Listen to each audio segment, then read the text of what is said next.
Bonjour, je vais corriger l'exercice 5 du TD10. Cet exercice, j'ai déjà proposé une correction, mais la qualité, enfin la résolution était vraiment pas terrible. Donc je recommence la correction. Donc la problématique dans cet exercice, c'est que vous avez le globe terrestre, donc la sphère, et je voudrais obtenir une carte qui est sur un plan. Et vous vous rendez compte assez rapidement que c'est impossible de respecter les angles ou les surfaces des différentes parties du monde lorsque vous passez de la sphère au plan. Par exemple, lorsque vous épluchez une, euh, une clémentine ou une orange, voilà, vous vous arrangez pour pas déchiqueter la peau. Et lorsque vous avez la peau et que vous essayez de la mettre à plat, bah vous avez tout de suite la problématique. C'est-à-dire que vous allez avoir tendance à déformer la peau ou bien il faut la déchirer. Si vous voulez, mais vous pouvez pas en fait passer de la sphère au plan. On a deux géométries qui sont complètement différentes. Ce qui différencie le plan de la sphère, c'est la courbure. Le plan a une courbure qui est nulle, alors que la sphère, évidemment, est courbée. Dans cet exercice, les notations sont les suivantes. Donc voilà, ça c'est la Terre, nord, sud. Ici vous avez l'équateur. Et je repère, ça c'est le méridien de Greenwich. C'est le zéro en longitude. Donc c'est complètement arbitraire. En fait, c'est centré sur l'Europe. Et si je prends un point sur la Terre, allez, ici par exemple, et ben, je vais repérer sa position, comme je suis sur une sphère, par deux angles. C'est ce que vous avez, c'est les coordonnées GPS. Vous pouvez même vous poser la question, c'est très facile de répondre, c'est combien est-ce qu'il faut que je donne de chiffres significatifs pour me repérer à 10 mètres près, par exemple, à la surface de la Terre. Et en fait, vous avez exactement le nombre de chiffres significatifs des coordonnées GPS. Donc voilà, j'ai un point M, ouais, enfin, bon, je pourrais donner le nom d'une ville, et ça c'est le centre de la Terre. Et le premier angle qu'on peut donner, c'est l'angle lambda qu'on appelle la latitude. Donc quand lambda est égal à 0, je suis sur l'équateur. Quand lambda est égal à 90 degrés, je suis au pôle nord. Moins 90, je suis au pôle sud. Et l'autre angle, c'est ce qu'on appelle la longitude et ce qui est appelé phi dans l'énoncé. Et si je donne ces deux angles-là, je sais où je suis sur Terre. La première projection, c'est celle de Mercator, elle conserve les angles. Ça, c'est important lorsque vous faites de la navigation. Quand vous faites de la navigation, bah, par exemple, vous fixez un cap 10 degrés par rapport au pôle nord magnétique. Et les cartes que vous avez à disposition, alors ce que je raconte là, ça correspond à une époque révolue, hein, puisque les moyens de navigation actuels sont beaucoup plus performants. Mais imaginons, voilà, on revient quelques siècles en arrière. Eh bien, si vous avez une carte qui respecte les angles, eh ben, pour suivre un cap sur la carte, c'est simplement une ligne droite. Voilà, je me déplace de 10 degrés par rapport au pôle nord magnétique, je prends ma règle, je trace un trait sur la carte, et comme ça j'ai ma trajectoire sur la surface de la Terre. Donc c'est la première projection qu'on va voir. Et ce qu'on va constater, c'est que cette projection, elle respecte les angles, mais elle ne respecte pas les surfaces. Bon, on voit pas très bien, mais ça c'est l'Afrique, c'est tout petit. Alors qu'en vrai, c'est beaucoup plus grand, comparé au Groenland, qui en vrai est tout petit, et sur cette projection, il apparaît quasiment aussi grand que l'Afrique, ce qui est évidemment pas le cas. Donc, pareil pour l'Antarctique. Ce que je veux, c'est respecter les angles. Donc, je vais prendre deux villes. Alors, je vais pas donner de nom. Je vais A et B sur le globe terrestre. Et ça forme un certain angle. Je me déplace comme ceci sur le globe terrestre. Donc, je les prends suffisamment proches pour considérer que localement la Terre est plate. Donc, vous prenez le village voisin de là où vous êtes, par exemple. Et je vais placer les vecteurs de base. Alors E de phi, le vecteur de base E de phi est placé dans le sens des phi croissants. Donc il est comme ceci. Il est dirigé vers l'est. Donc si vous voulez savoir comment est E de phi, eh bien, vous regardez vers l'est et vous imaginez un vecteur unitaire qui se dirige vers l'est. Ça c'est E de phi. E de θ, E de lambda, pardon, ce serait comme ceci. C'est un vecteur unitaire qui serait dirigé vers le pôle nord. Ce serait comme ceci. Et vous avez, et ce que je veux, hein, c'est sur mon plan, donc les coordonnées s'appellent x et y, je crois, je vérifie rapidement. Ouais, c'est x et y. Donc ici j'ai x, là j'ai y. Je veux que mon point A et mon point B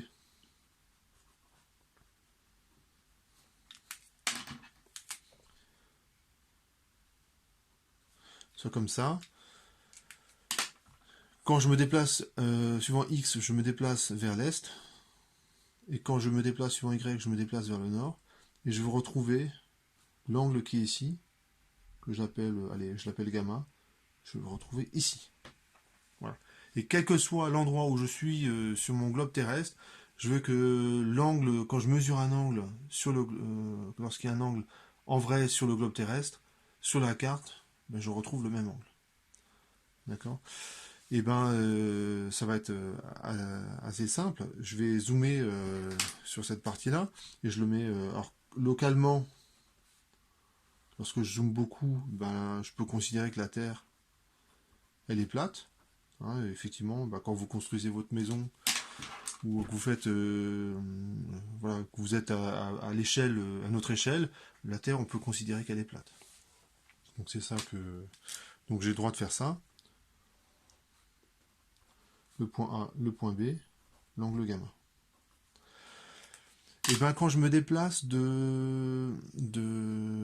lorsque je passe de A à B, et ben les coordonnées GPS elles varient un petit peu. Hein, c'est le je sais pas combienième chiffre après la virgule qui varie un petit peu. Pareil pour la latitude. Donc la question c'est de combien je me suis déplacé suivant E de phi, de combien je me suis déplacé suivant E de lambda. Donc je vais faire un petit schéma, voilà, il faudra que je prenne un petit peu de place, sinon on va rien voir. Pôle Nord, pôle Sud, centre de la Terre. Là je pointe l'équateur. J'ai un point M quelque part. Lambda. Et phi. Alors pour fixer les idées, ça je l'appelle X.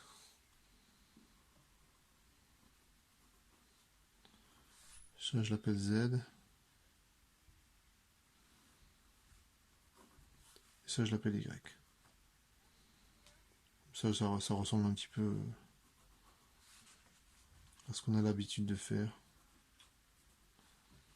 Ça c'est le centre de la Terre. Et là je suis quelque part sur le globe terrestre. D'accord? Et bien lorsque phi varie de d de phi. Hein, lorsque le phi varie, lorsque je passe de A à B, ben phi a légèrement augmenté. Donc je refais le schéma. J'exagère un petit peu.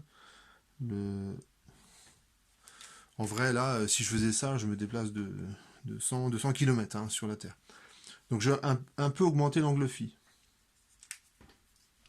Je fais le projeté orthogonal.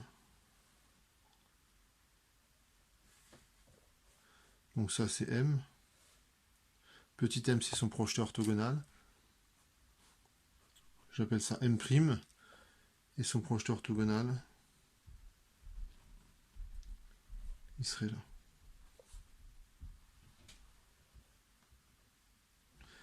Et D de phi, alors on ne le voit pas très bien, mais il serait... Vous voyez, c'est le tout petit truc là. Le tout petit angle qu'il y a ici. Et bien de combien je me suis déplacé sur la Terre? Et bien cette distance dont je me suis déplacé, que je symbolise par la petite flèche qui est là, eh ben, en fait je la retrouve ici. Je me suis déplacé vers l'est. Ce vecteur-là, ils sont, en fait, il est horizontal. Lorsque je me déplace à latitude constante, que je me déplace uniquement vers l'est, j'ai un vecteur qui serait parallèle, je me déplace parallèlement à l'équateur. Et ben cette longueur-là, qui est cette longueur-là, et ben c'est rien d'autre que cette longueur-là, par définition de l'angle de phi, c'est cette longueur-là fois d de phi. Et cette longueur-là, de ici jusqu'à là, c'est rien d'autre que les rayons de la Terre fois cosinus de lambda. Donc la distance qui est là, c'est r cosinus de lambda, où r c'est le rayon de la Terre, d de phi, qui me mène de là jusqu'à là. D'accord, donc ce vecteur-là, ici vers là, en fait, il est ici et il est également là. Si je me déplace maintenant, je fais un deuxième schéma.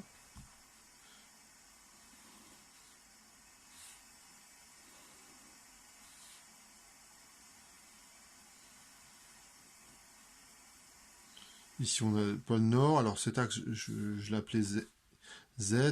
Alors, je donne des noms comme ça, mais c'est juste pour...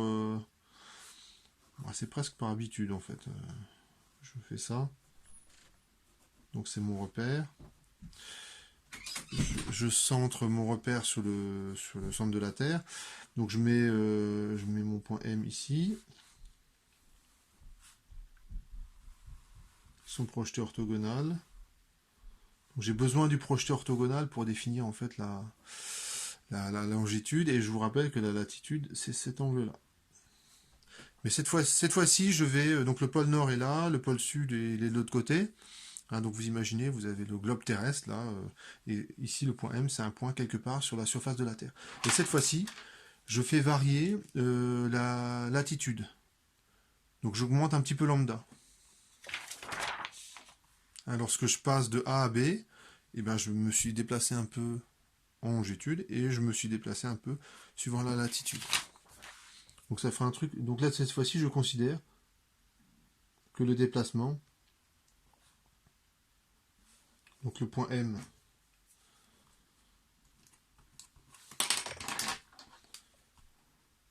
il est là.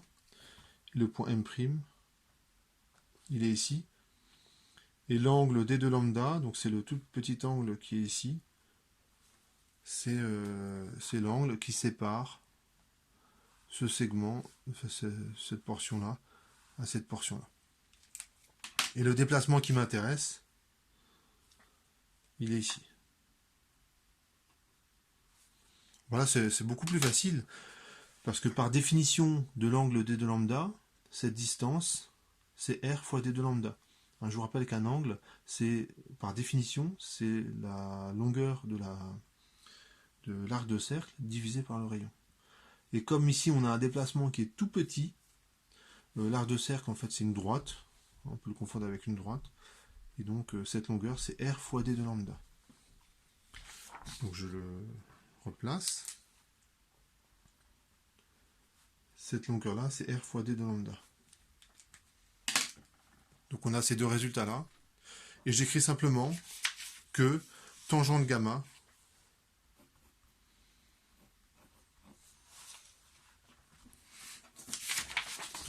c'est égal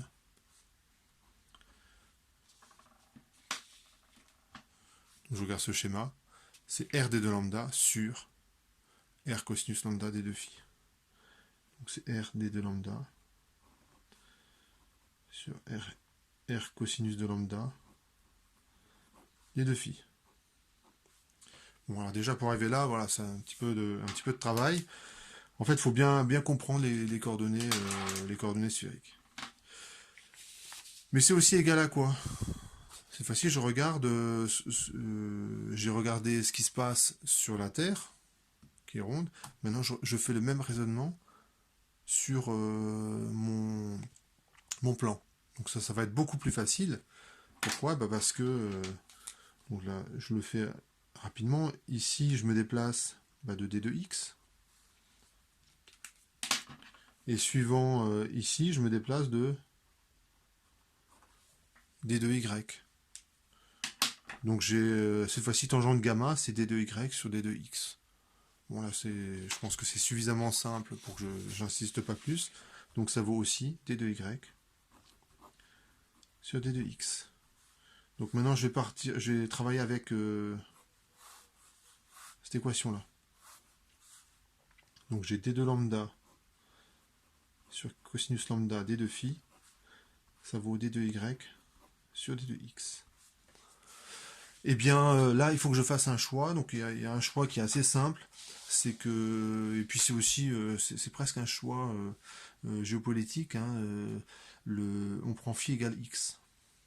Parce qu'a priori, il n'y a pas de... quand vous faites le tour de... Il n'y a pas d'endroit sur Terre qui est... On ne privilégie pas un endroit sur Terre en prenant x égale phi. Donc vous imaginez, si x n'était pas égal à phi, ben les Américains ne seraient peut-être pas d'accord. Pourquoi? Parce que si on prenait une fonction telle que les États-Unis sont un petit peu plus petits en largeur qu'ils ne sont en réalité, ben ils sont peut-être pas contents.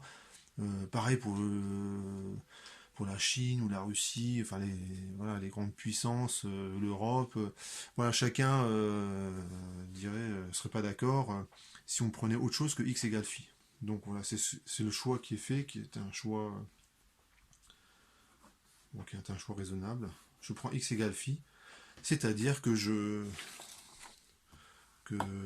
lorsque je me déplace à vitesse constante, par exemple sur l'équateur, ben je me déplacerai à vitesse constante sur mon plan, suivant horizontalement. Une fois que j'ai fait ça, d de x et d de phi, hop, ils se simplifient. Et cette fois-ci, je peux mener mon calcul jusqu'au bout. On a d de lambda sur cosinus lambda égale d de y. Comme c'est une égalité, je fais ce que je fais à gauche, je le fais à droite. Et je fais le choix suivant, c'est lorsque je suis à l'équateur, lorsque lambda vaut 0, donc ce que je viens d'écrire là, c'est que lambda vaut 0, et ben je choisis que y il vaut 0. Donc quand je suis sur l'équateur, à peu près ici, et ben je suis au milieu de ma carte. Là aussi c'est un choix qui est assez logique. Ce que j'ai pas le droit de faire, c'est ça, mais c'est de donner le même nom dans l'intégrale et pour les bornes, mais bon, ça je le fais souvent. Et donc ici on a y égale, et une primitive de 1 sur cosinus lambda, on vous la donne, c'est logarithme, alors c'est un petit peu compliqué, de tangente de pi sur 4 plus lambda sur 2, et je lui applique l'opérateur crochet. Donc je prends ce truc là évalué en lambda, donc en fait je vais recopier, moins ce truc là évalué pour lambda égale 0, et tangente de pi sur 4 ça vaut 1, logarithme de 1 ça vaut 0, donc on a en fait le résultat, y ça vaut logarithme de tangente de pi sur 4 plus lambda sur 2 et x égale phi. Et ça donne, voilà, vous avez le résultat là. Donc le Groenland il est immense, l'Antarctique c'est pareil, hein. L'Antarctique il est plus grand que les Amériques et ce continent réuni. Hein. Donc c'est ce qui est évidemment pas du tout le cas en réalité, mais l'avantage de cette projection c'est qu'elle conserve les angles. Donc dans une deuxième vidéo je vais faire la résolution pour la projection de Peters, qui elle va conserver les surfaces.